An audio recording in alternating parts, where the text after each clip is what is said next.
The perimeter stretches from here at 13th Avenue, goes past 11th Avenue, and it goes from Olive to Pike. The protesters we talked with here today say at this point they don't have any plans to leave.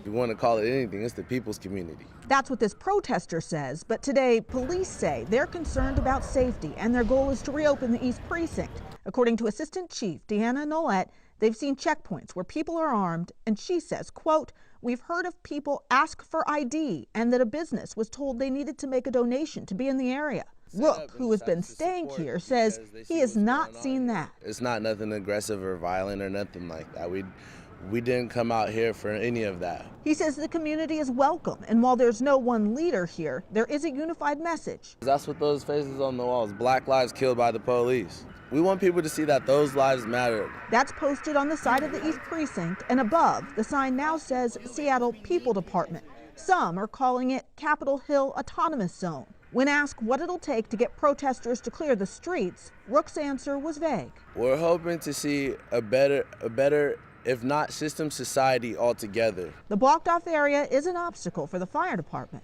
How would we get a person from a medical call out of here? That's why Fire Chief Harold Scoggins is here, making sure there's a way to bring help in if it's needed.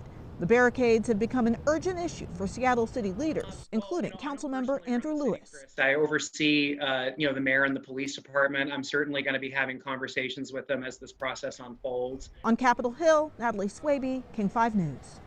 Meanwhile, the governor said he wasn't aware of this so-called autonomous zone on Capitol Hill, where protesters have set up those barricades and have claimed the area, as you saw there, as their own. The governor was asked today if the National Guard would be asked to intervene. That's a hypothetical. Look, we've got to have safety. I'm sure that people will find a way to have public safety everywhere in the state. I'm confident of that. The National Guard is demobilizing. Over 2/3 of them were demobilized of yesterday. I don't know if they're completely demobilized at this point or not, but if not, that'll be shortly, I believe.